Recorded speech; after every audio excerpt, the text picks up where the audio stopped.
Hello all. చాలామందికి puffs చూడగానే college డేసే గుర్తొస్తాయి కదా.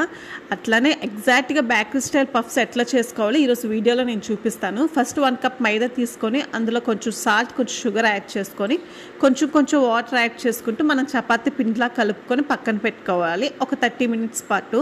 అండ్ తర్వాత దాన్ని షీట్స్లా చేసుకోవాలన్నమాట మనం.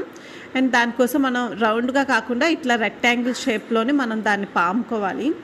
అండ్ తర్వాత 1 క్యూబ్ బటర్ తీసుకొని ఆ పైన మొత్తం అప్లై చేసుకోవాలి మనం. అండ్ మంచిగా అప్లై చేసుకున్నాక దాన్ని మనం నేను వీడియోలో చూపిస్తున్న విధంగా మనం ఫోల్డ్ చేసుకోవాలి ఆ షీట్ని.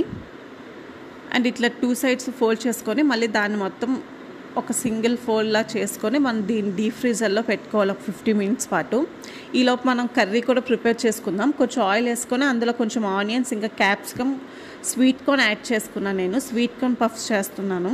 మీరు కావాలంటే పన్నీర్ కానీ లేదంటే పొటాటో కానీ ఏమైనా వేసుకోవచ్చు. అందులో కొంచెం కారం, కొంచెం జీలకర్ర పొడి, ధనియా పొడి యాడ్ చేసుకొని ఒక 2 మినిట్స్ కుక్ అయ్యాక నేను స్టవ్ ఆఫ్ చేసేసుకున్నాను. ఈలోపు డీప్ ఫ్రిడ్జ్లో ఉన్న షీట్ కూడా తీసుకొని అదే మనం ముందే ప్రాసెస్ చేస్తామో అదే ప్రాసెస్ మళ్ళీ బటర్ యాడ్ చేసుకొని ఫోల్డ్ చేసుకొని మళ్ళీ డీప్ ఫ్రిడ్జ్లో పెట్టుకోవాలి ఒక 50 మినిట్స్ పాటు. ఇట్లా ఒక 2-3 టైమ్స్ చేశాక మనం ఇట్లా లేయర్స్ కనిపిస్తాయి. అండ్ ఇప్పుడు మనం దీన్ని షీట్స్లా కట్ చేసుకొని మనం పఫ్స్కి కర్రీ పెట్టుకొని ఇంకా పఫ్స్ కుక్ చేసుకోవడమే.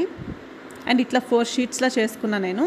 కర్రీ యాడ్ చేసుకొని మనకు కావాల్సిన షేప్లోని పఫ్స్ని ఫోల్డ్ చేసుకోవాలి. అండ్ ఇది అయిపోయాక దానిపైన కొంచెం రా మిల్క్ కానీ లేదంటే సాఫ్రాన్ కానీ ఎగ్ కానీ ఏమైనా మనం ఇట్లా రాసి మనం కుక్ చేసుకుంటే మంచి కలర్ వస్తుంది అన్నమాట.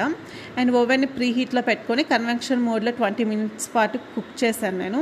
అండ్ మంచి గోల్డ్ కలర్లో వచ్చాయి పఫ్స్ అయితే. అండ్ అంతే. వీడియో నచ్చితే please do like, share and subscribe.